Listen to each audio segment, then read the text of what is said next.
Duncan, how are you, sir? I'm fine, thank you, Chris. How are you doing? Yes, phenomenal. It's so great to chat to you again. We had quite a few chats back, and I think we had two or three. Yeah, we did. We've had a couple, yeah. Yeah, and then life moves on, doesn't it? And here we are again. Yeah, that's all my fault. Sorry about that. I decided to write another sort of biography. It seems like one wasn't enough in my life, so I had to write a second one. We are going to talk about that. I was just saying to you, wasn't I? Your first book, First Into Action, just had a massive response. I remember, a lot of the comments that I got was, "Oh, I read that book. I didn't realize it was this guy, and like I really loved it. And I'm not a military sort of type person. And here you are. You've written the follow up to First Into Action. There it is, friends. First Into Action again. As I was just saying to Duncan, I'm that far through it, so that's the bit I've got to read. I don't often read guests' books, Duncan, because obviously I speak to a lot of people and I've got a whole shelf full of books that I'm still yet to read. But yes, really fascinating, gripping, all the things you want in a good book, really. Yeah, right.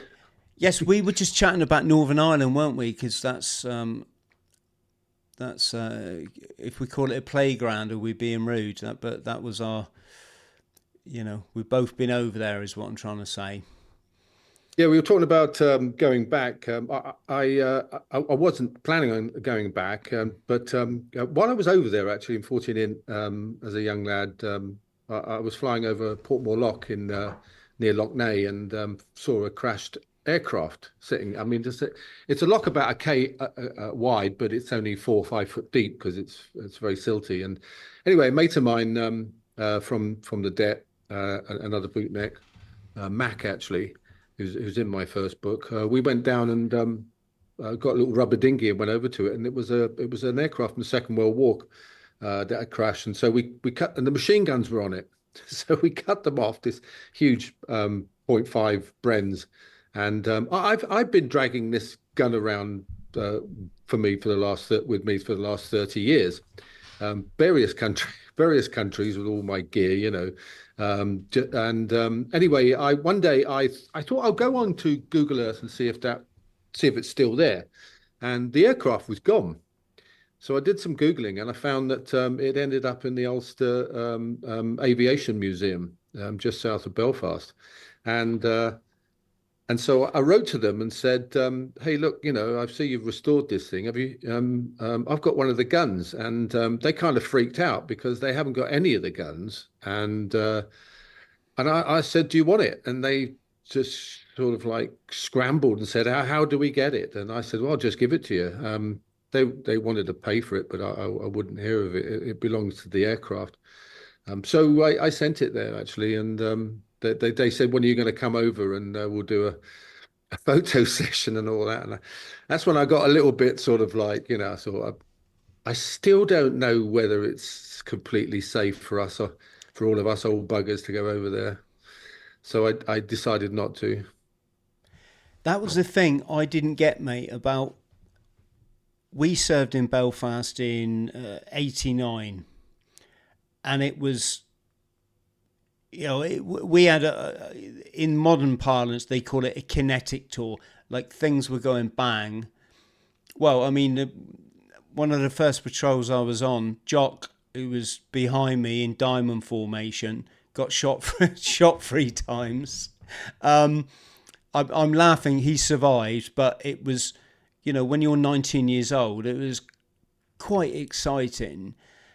But I wouldn't go out that main gate if you'd give me like £1 million. But my mate Dave, who I bless him, I shared a room with Dave in the conflict or for our time over there, and he killed himself when we got back. Another aspect to the military that's a bit dark, you can say. But Dave was, we'd call it back in the day, knocking off a naffy bird. And obviously she was a Protestant, and every night Dave would get in the boot of her car with his radio, because he was a Lance Jack, so he had a brick, and he'd go back to her place, and I couldn't get the bravery of it. I mean, not the bravery, but do you know what I mean? The like, I would have just been terrified. And then we had that thing as well where when people had to go back to go to court for the incidents we were involved in, so it might be a riot and someone gets punched, they take it to court, and then the Marines got to go back to Belfast, they just go on their own. And they have to walk to the Crumlin Road court or wherever it was. I never could get my head around that. Yeah. No, I haven't been back. No, but you have been in some pretty dangerous zones, can we say? Yeah, I kept myself busy when I left when I left the mob. I thought that was it, all over. I'd never see any adventures again. I was a bit sad, sort of wondering, because I did love a bit of adventure. And but then a couple of days after I left, I got a phone call from a former boss who was running a very specialized boutique sort of security company, and asked me if I wanted to join the team. And it turned out to be quite a lot of fun, and so I kick-started my adventures almost right away. And in fact, as I've stated in the book, it turned out some of my ventures were far more hair-raising than many of the things I did back in the mob. So for our friends at home that might not have watched our first podcast, which was massively successful, by the way, friends, one of the biggest podcasts we've done. Duncan, whereas most of us, we got to our commando unit and we didn't know, right from left. You got there and immediately applied for the SBS. Is that right? So Yeah, well, to say that I didn't know my right from left is an understatement. I mean, I didn't even know what I was doing in the Marines. Nothing. I didn't want to take anything from Marines. That wasn't what I wanted to do. I was just escaping the madness of London. But when the Marines then, after I'd finished commando training, they wanted to make me a clerk, a pen pusher, shiny ass as we call them, and that I just went into panic mode. I knew I didn't really want to do anything, but I didn't want to anything special, but I didn't want to be a pen pusher. And so I panicked and said I wanted to join Special Forces. I only said that really to emphasize how much I didn't want to be a secretary. And but then the selection officer said, "Well, be careful what you wish for," because at that time they were just trialing recruits. You normally had to do 3 years, and they were trialing recruits. And I went down with 150 odd, actually over 200, but there was pre-selection, and they whittled it down to about 140. And then I joined, never thinking for a moment. I didn't even know what to think. I just went from day to day, hour to hour. And several months later, I was one of 9 who'd passed selection and found myself in the SBS. Bit of a shock, really. Yeah, we should say 1 of 9. What was it, out of 121? No, over 200 actually went down initially, and then they had pre-selection, and then the actual selection course itself, I think it started with 145, 147. I'm not sure the number, but it was that the normal number for SBS selection was anywhere between 30 and 60 or 70. But this was a special course because the SBS had been depleted of numbers due to the North Sea opening up and a lot of the guys getting jobs as divers. But the problem was that the SBS said to MOD, look, you can send as many down as you want, but it's like a pyramid, a funnel with a small squeeze opening at the end. Not many people are going to get through. And they were right. As I think there was about 12 of us on the final exercises, and 9 of us passed. What did that feel like? Well, at the time, it was just I was in a complete daze. I didn't. Well, actually, initially people said, "Oh, don't worry, Duncan, you're not going to stay anyway because you don't know anything, and they'll thank you and probably invite you back in 3 years' time." And it wasn't until I was the last one in. Each member who passed went in to see the boss. I was the last one in, and I walked in, and I was waiting for him to tell me that. And he said he just took out, stretched out his hand, and said, "Okay, welcome to the SBS." And I said, "What? I'm in." He went, "Well, yeah, you just did selection, and you're in." And I walked out into a bit of a daze. But then the next bit was people said, "Yeah, but what are you doing here? Because you were in school 9 months ago in Battersea, and you don't know anything. You're a neophyte of neophytes. I mean, you're in special forces, and so really, you're absolutely useless to us." And the squadron knew that, and they said, "Well, we better get this bloke." Better get him sort of experience as quick as possible. And so that was it. I hardly saw pool for the next few years. I was one of my first assignments was attached to the SAS. I always felt sorry for them because because they were doing some interesting stuff. And I think the squadron thought, well, the best way for him to get some experience is to join that lot. So I ended up joining them in Ireland for about 6 or 7 months. Um, Scary for me, but even more scary for them because they had this child attached to them. They was a bit mental. I mean, well, weird thing. My first paracourse, I did 2 paracourses, which is I won't go into why I did 2 paracourses, but I did 2 paracourses, and on the first one, I shared a room with 2 SES guys. I won't obviously say their names, but I'll tell you what, Duncan, they were such nice guys. They were so down to earth. They used to go off to the pub every night, and you'd think they were librarians or something. Honestly, they were just like really low key. And then also, we had one incident in Belfast where the buddy that I joined up with, he was up in the Sanger on top of the New Lodge flats, and they had a team of SAS in at the time, and the IRA came out on the street, they point up what their equivalent to GPMG was, I don't know, some heavy machine gun, and they opened up on the Sanger, and all the Marines like hit the deck. My buddy was scrambling to get to the radio to give a contact report, and he said he looked at these SOS guys, and they just were like, they kicked open a window, and they were just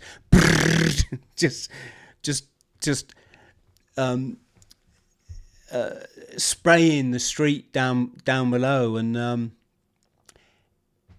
it kind of sowed this image in my mind that they was a bit mental, whereas the SBS was a bit more refined. Or am I going in the right place, or am I just upsetting people?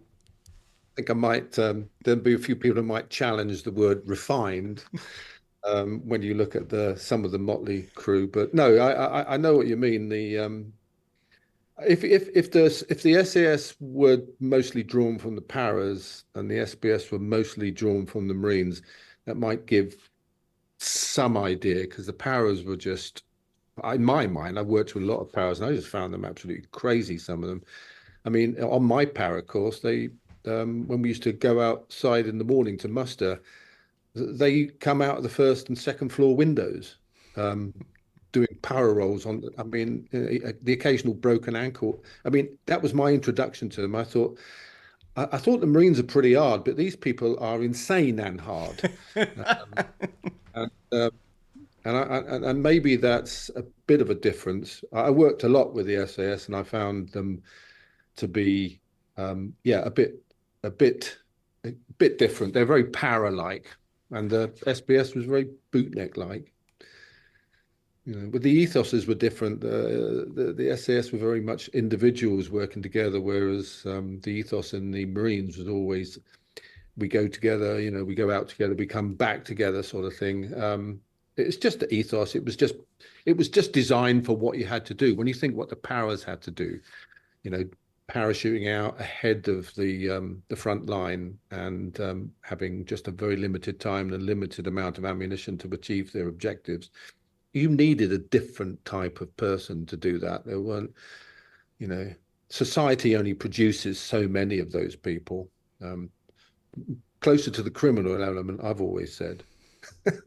Sorry, lads, didn't mean that exactly. Hey, you don't have to on this show, mate. You don't have to apologise, because we've had loads of paras on. They've all been exceptionally wonderful human beings, and God, I got way more para mates now doing a podcast than I have when I served. Yeah. Duncan, this is going to be a bit random for folks at home, but let's go to Beverly Hills, because after you left the forces, you took on a role that most people, I would imagine, would envy. You become a screenwriter. Yeah, very strange evolution that was. I mean, I joined this security group in Poole, and we did some very special jobs, very interesting, exciting jobs. And then things got quiet, and I was going to head down to Mexico to do kidnap and ransom. The SAS had started up, the civilian SAS had began turning that into a business, and it was quite interesting and exciting. And I stopped off in Los Angeles for a short while, waiting to go down there. And while I was there, a couple of guys asked me to help them with a screenplay, and just to do the action for this screenplay. In Los Angeles, you've got to understand, in those days especially, it was mandatory to be working on a movie. Everyone had to be, if you weren't an actor, you had to have a screenplay. You could actually stop someone in the street and say, "How's your screenplay coming along?" And they'd immediately start talking about it. Throw a stone, as I've always said in LA, and it will hit a writer, bounce off and hit an actor. Anyway, so I ended up writing this screenplay on my own. Took only about 3 or 4 weeks. I bought a book on how to write a screenplay. I had nothing to do. I was bored, and I was waiting around to go down south. And I actually even got a job as a bartender, to learn the lingo a bit, and also make a little extra money while I'm waiting. And I met some actors. Obviously, everyone's an actor in LA, but and basically one of these actors sent my screenplay to his agent without me knowing, and the agent read it and sent it to Warner Brothers, who offered to buy it. And suddenly, I was a screenwriter with an actual income. I actually put it this way: I earned enough money on that screenplay to buy a small 2-bedroom apartment 4 blocks from the beach in Santa Monica. So that was pretty good. And so I kind of got hooked, and I kind of enjoyed it. And so I cancelled my trip to Central America, South America, and I wrote another screenplay. Ended up writing several movies. In the early days, they were a bit rough. To make some quick cash, I wrote movies, and it turned out they were soft porn movies. Quite fun. I even went on the set of one of them. I can't even tell you some of the things that happened on this set. But because your shows are very sort of like child friendly, but then I ended up. I wrote a movie for that guy from Spandau Ballet, EastEnders. I'm sorry, I've forgotten his name for a moment. Is it Martin Kemp? I'm not. Martin Kemp. Yeah, a very nice lad. I wrote a vampire movie for him.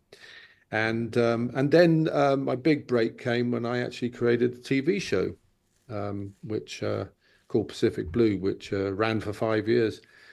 And I made enough money to move to Malibu. So suddenly my special forces and my security life has just disappeared. And I'm now living in Malibu, overlooking the Pacific Ocean, and going to LA parties and doing naughty things with some lovely ladies over there. and writing movies and TV shows, and it was kind of like it was surreal. But then everything came to a crashing halt around about 9/11. Um, Crashing halt in my career because loads of projects I was working on were binned because they were to do with aircraft, and actually another one was to do called the bomb surgeon, which was to do blowing up an office block. So as my career sort of seemed to pause, then I got a call from mates who said, "What you doing, Duncan? There's lots happening now that 9/11's happened. We're going to Afghanistan, Middle East, and why don't you come and join us?" And it was just too attractive. I'd had 13 years in Hollywood, and I'd got sort of I was still very fit. I was a mountain runner, but I just lost all my skills and everything. But suddenly this offer to come and get involved in war zones was irresistible. And within a very short time, I found myself in Palestine and Gaza in the second Intifada, up to my ear rolls in warfare and waiting to go into Kabul and Baghdad. So yeah, life changed again and went back to madness, but the kind of madness that I found quite attractive. Well, you said there that there was a dearth in recruitment in the SBS because of all the lads going off to do oil rig work, Mm. which I'm guessing paid probably the same in a day as what they were earning in a week. Yeah, a figure I got was I think I don't know how accurate it was, but it must be close. I think the SBS in those days were earning about £8 a day. You could get a job. Remember, there was no divers in those days. There was Jacques Cousteau and two other guys. I mean, you couldn't go and get a diving course. They didn't exist. You had to join the Navy. And so when the North Sea opened up, um, they needed hundreds of divers, saturation divers. And so £8 in the SBS or 150 to 250 quid a day as a diver on a platform, and 400 to 500, I think, depending on when and where, as a saturation diver. And a lot of my SBS mates went into saturation diving. I mean, you could buy a flat for about £6,000 or £7,000. So 500 a day, a 30-day job in the North Sea, come home, buy yourself a small house. Two stints, buy yourself a big house and a fancy car. So not a surprise that a lot of lads in the SBS immediately signed up for the oil platforms, which is why I ended up in the SBS, because the SBS lost probably a quarter of its manpower, maybe a third, and others ready to leave, and they needed to fill those slots, and so they got this idiot child and talked him into doing it, and the rest was history, as they say. We'll challenge that idiot child in the rest of this chat, but it was a bit the same with the private security, though, wasn't it? I mean, I remember I've been out for years and years, but I knew lads that were just leaving to go to the Middle East to do private security because of the 500 quid a day. Yes, did you ever hear of Olive Security? Yeah, I know Olive. Yeah. Yeah, my one of my best buddies in the Marines worked for Olive Security, and yeah, he got killed in Mosul. It was Mm. it was a bit of a, I don't know what you say. It was a bit sad, really. He was a legend in the Corps, and went out to do the private security, and yeah, got got executed basically. I had several good friends who died in Iraq. What was mad about Iraq? No one's ever really covered it, um, especially the numbers. But yes, you talk about the experienced lads, bootnecks and SF guys because they needed so many security people. They need when Iraq when the war ended and the redevelopment of Iraq was on the cards. They were building generator, water plants, even the oil industry. They all needed parts and materials, but there was this insurgency war going on, which was insane.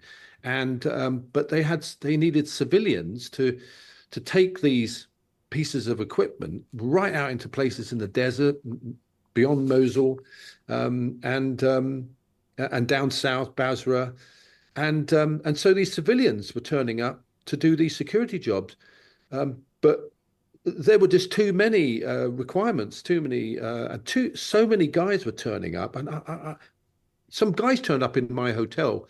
We lived in the red zone being the opposite, the green zone, out of the danger zone, and they were all civvies, Brits, and I was just chatting to them. They were one was a hairdresser, one was a bartender, one was a postman, and they'd all been attracted to the 150, 200 pounds a day, which they were then fodder for these people were just guns for hire. And this particular patrol, there was about 35 guys on it. Half of them were Iraqis, and they left a hotel one day and were never heard of again, all wiped out on their way to Mosul. And I'd just been sitting with them the day before. And there's so many stories about that. I just wonder if there's any record of the number of untrained civvies. Forget the guys that knew what they were doing, but the untrained civvies. I went into I became involved in kidnap and ransom in my later years, after about 8, 9 years in that business, and I got to know I could get into the U.S. embassy and talk to the Americans running K&R, but hostages, monitoring them.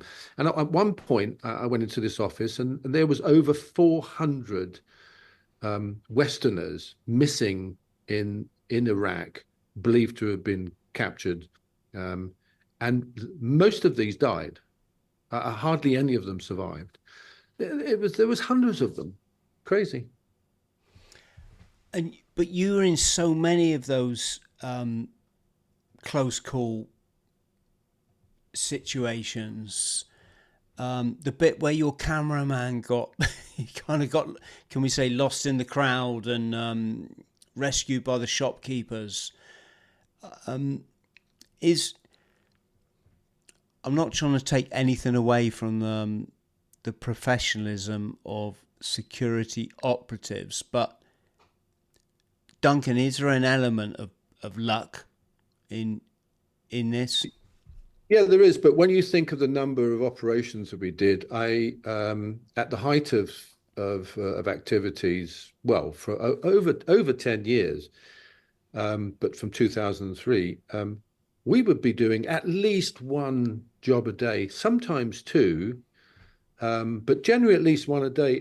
That's a lot of operations. And so my stories of daring do and excitement just pick out the ones that went wrong. So there were loads went right. There were loads unheard of. There were loads and that was just my small team.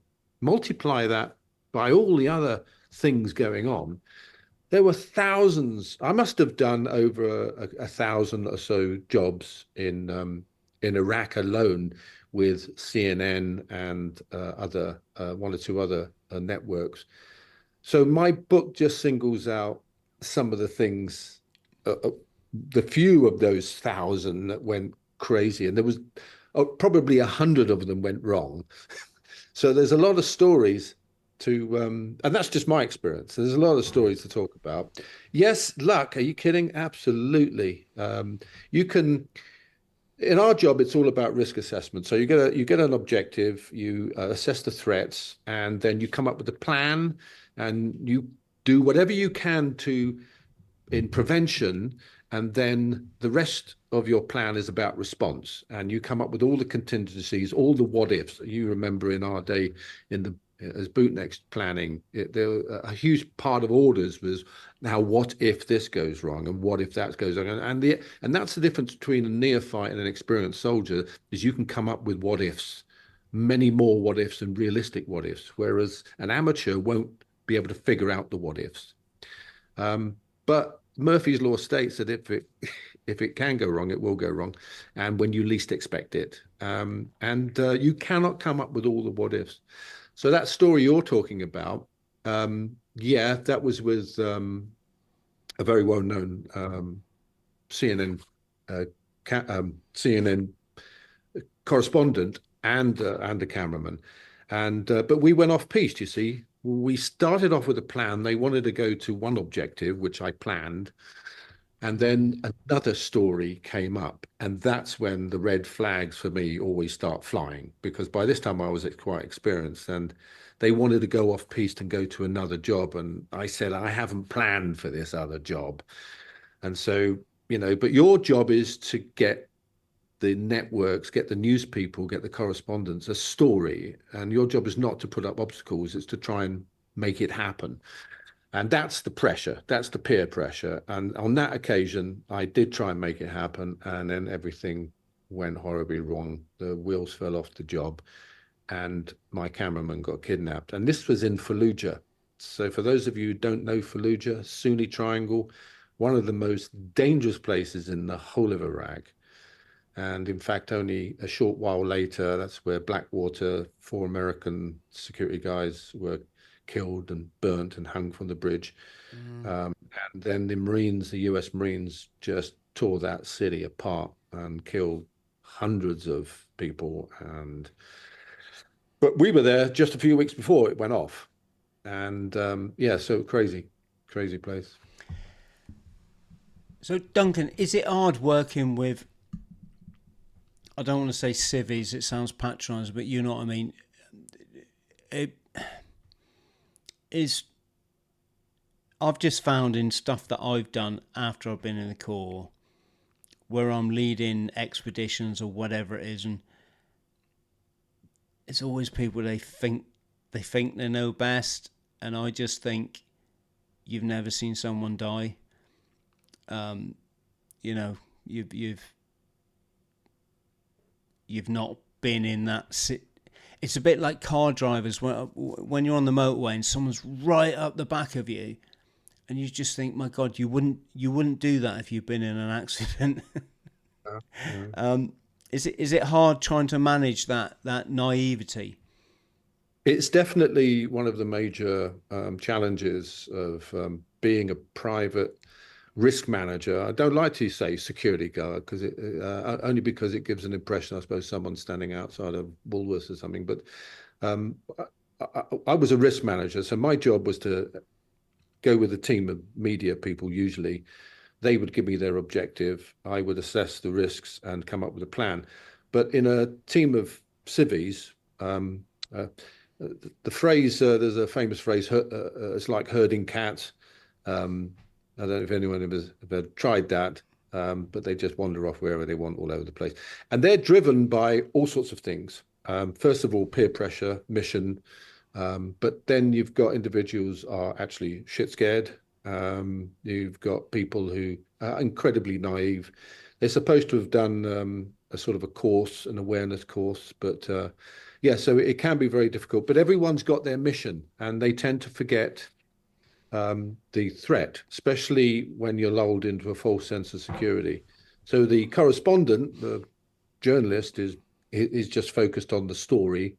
The cameraman is focused on the image. The producers are focused on the whole thing, probably focused on the Emmy Award that they might get if it's a great show. And then you've got the poor old risk managers sitting back looking at it all going, I've got to keep these people together and try and keep them alive. My biggest challenge was on a task in Liberia, where I wrote about it in the book, and it's where we went on an innocent sort of little jaunt to West Africa to interview one of the most notorious national leaders, Charles Taylor. And while we were there, I had a team of about well, it started off with 9, then went down to 7. But war broke out, and we were literally caught in the middle of it. And for the next 3 weeks, we were in a war zone in Africa where I couldn't get a boat, I couldn't get an aircraft, I couldn't drive out of there, and it was about trying to deliver the story, but trying to survive with a team that were quite naive when we first got there. and had no doubts about the horrors of war zones within a short time of being there. How we survived that, I'll never really know. When you talk about luck, with bullets and mortars literally flying for 3 weeks and not many places to hide. Yeah, a lot of luck involved in surviving on that occasion. Yeah, reading that reminded me. I pulled this book out, Duncan. Have you read it? Once a Pilgrim. Oh, Oh, I've a long time ago. I mean, I know Will, or knew him many years ago.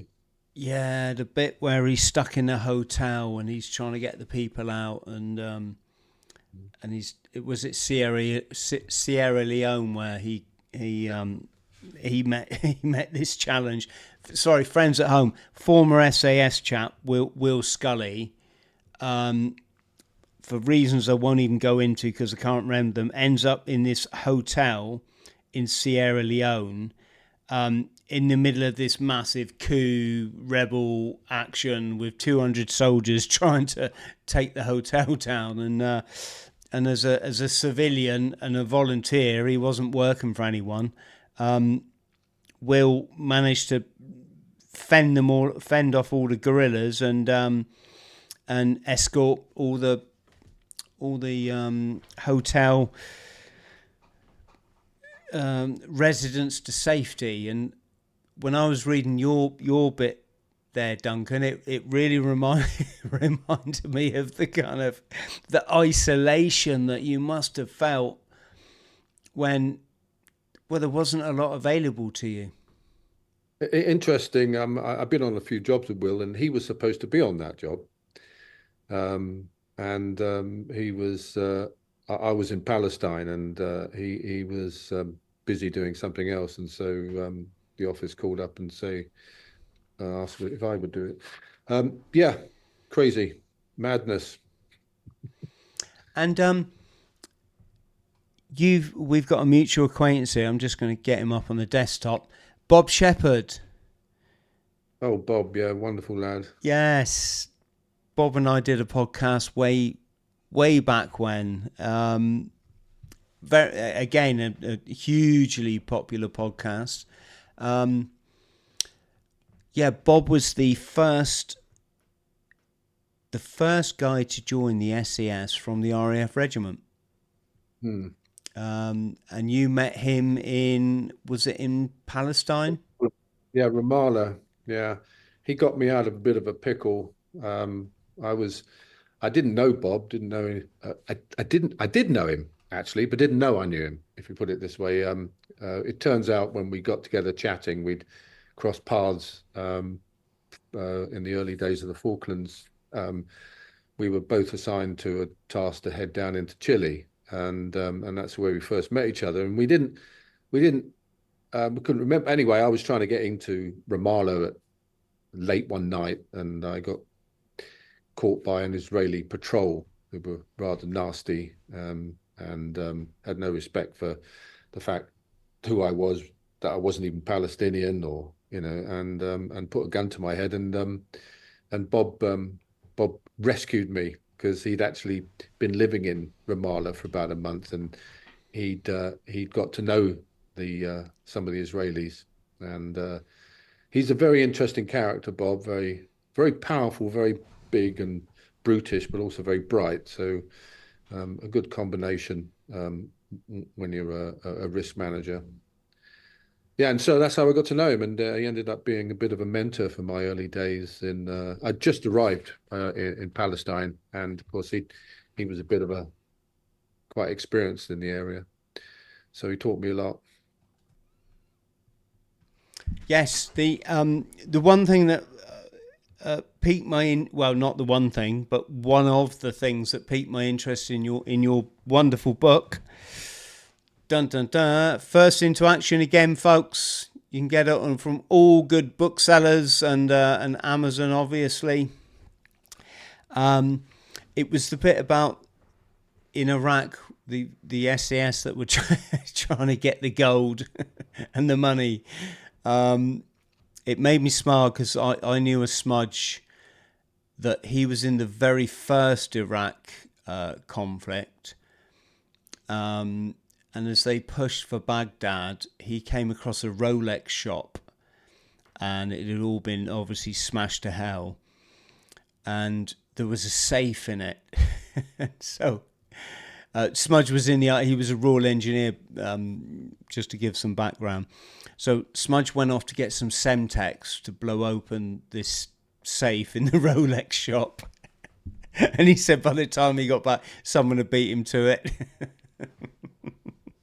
It was crazy those days. I'm still waiting I haven't had any shit yet from the lads, because there were there were very few SBS, you see, in Baghdad at that time. And it was nearly all SAS, from the SF side of things. And I met a lot of them, and of course, in those early days of the war, just as the war was coming to an end, pretty much ended, there was lots of money and lots of wealth running around the countryside. In fact, Saddam had purposely secreted millions and millions of US dollars in $100 bills, around Iraq and around Baghdad. And people kept finding it, but soldiers were first on the ground, and so they were first to find it. But there was funny rumors going around that the first squadron of SAS that went back to Hereford, the local BMW shop, ran out of cars. I do not know how true that is. I wasn't there, but as enough people quoted it.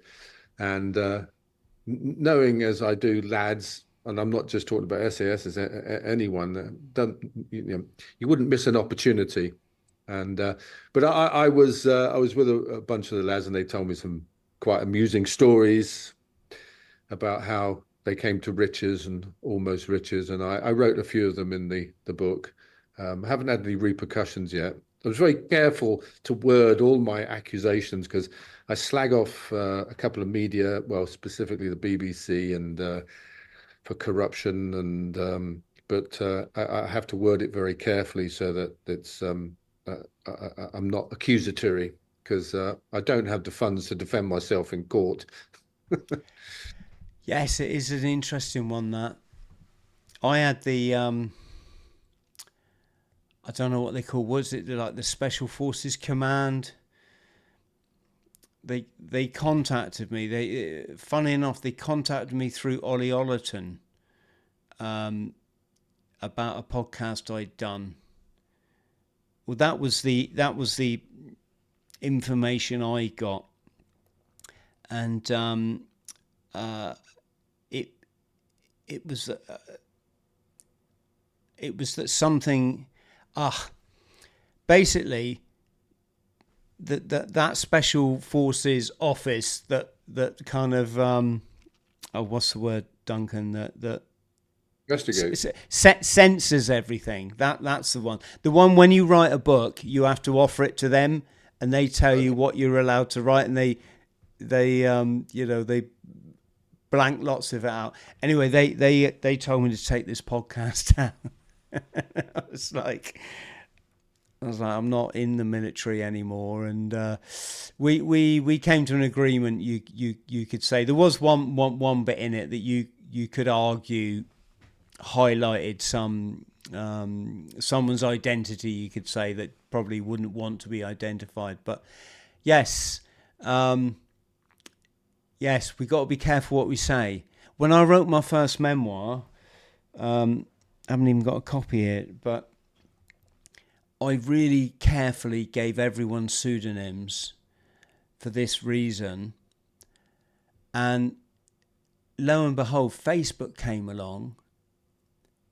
And before I knew it, I was Facebook friends with half the people that I'd written about in my memoir. So yeah, I was quite glad that I'd given them pseudonyms, and also I think it's always best to be kind to people when you're writing. Yeah, I had to obviously I had to go through lawyers for this second one. The first one, it was about special forces, but I worked really hard to make sure that I never told any secrets, never embarrassed anybody, never gave away any, put anyone in danger. And I still had to sit in front of MOD for a couple of hours going through it. It turned out there was one story that I'd written that was really top secret, but I didn't know. Um, Obviously, why would I know sometimes? And so that was the only story they asked me to take out, which I did. It was an operation I was involved in. And but other than that, they said, well, okay, fine. But I said, so you're giving me permission to write the book? And they said, well, no, we can't, but we're not going to do anything if you do. This second book, because I'm not in the military, and it wasn't really about anyone in the military. All I had to do was be careful of civilian litigation. So obviously, I had to be very careful how I worded things. Allegedly is a word that's used a lot. Yeah, the woman at the swimming pool. That was. Yes. I guess she would probably want to. It sounded like she didn't care about remaining anonymous. Well, yeah, I think I can't believe the ignorance of that. I never mentioned her name though. So, French lady, that's all I could remember. But yeah, that's an interesting story. Things like that. And Duncan, how's your fiction going? Because you've been quite prolific as a fiction writer. Well, that was years ago. While I was working in places like when I finished my first book, First Into Action, I never planned to write another book, and I fancied writing some movies. But the publishers offered me a couple of fiction contracts, and so while I was in places like Iraq and Afghanistan and Africa and wherever, I was writing these fiction books and having a lot of fun and using the places I was in and many of the people I met as characters. And some of the stories even were taken from those actual events. But can you imagine someone who's never written anything like that and suddenly you're faced with writing books? So I actually ended my time in Iraq and Afghanistan by the time I'd written 10 books and decided that was it. And sort of, and I hung up my pen, if you like, about 10 years ago.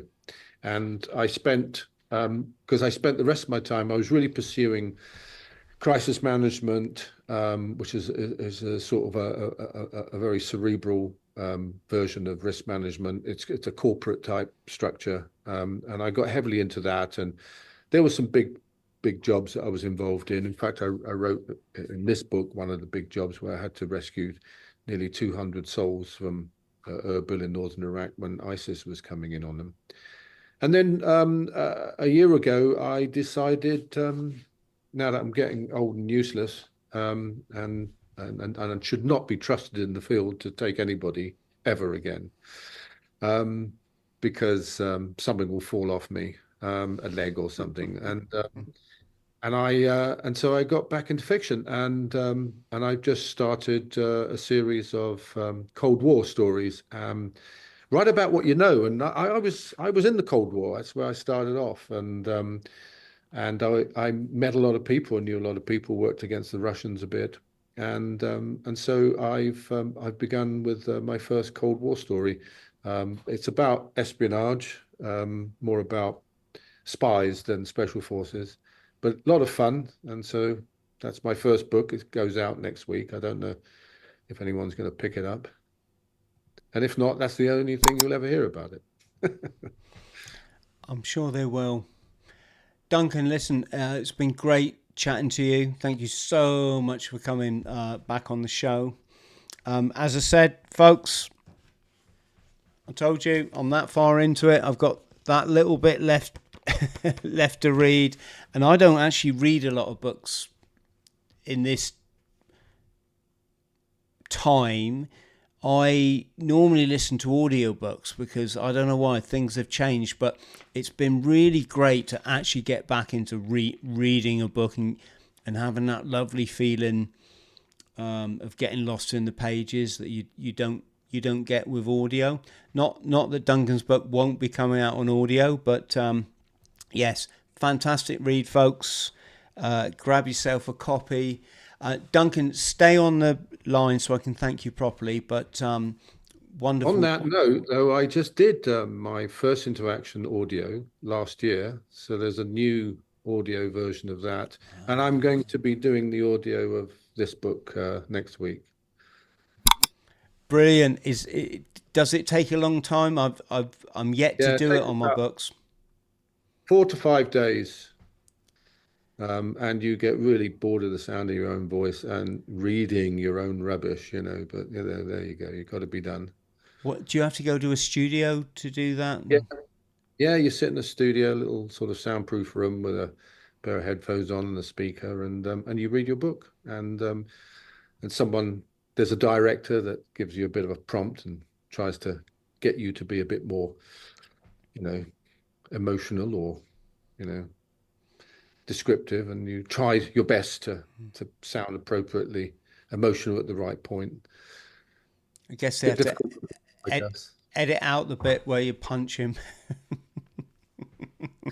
Oh, the last one was a very nice lady, and so I wouldn't have dreamed of it. Duncan, absolutely brilliant. Friends at home.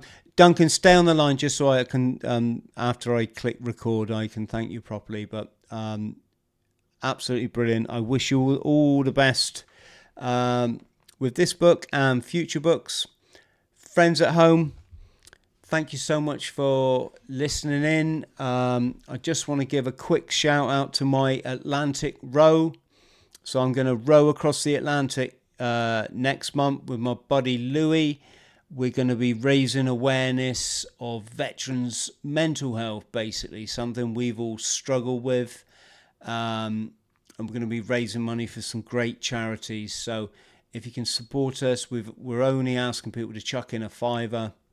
And so far, those $5 have added up to almost £70,000. So massive thank you. And yes, that's it. Thank you again to Duncan. Thank you at home. Much love to you all. Please like and subscribe and all that stuff that I'm supposed to say. And we'll see you soon. Thank you.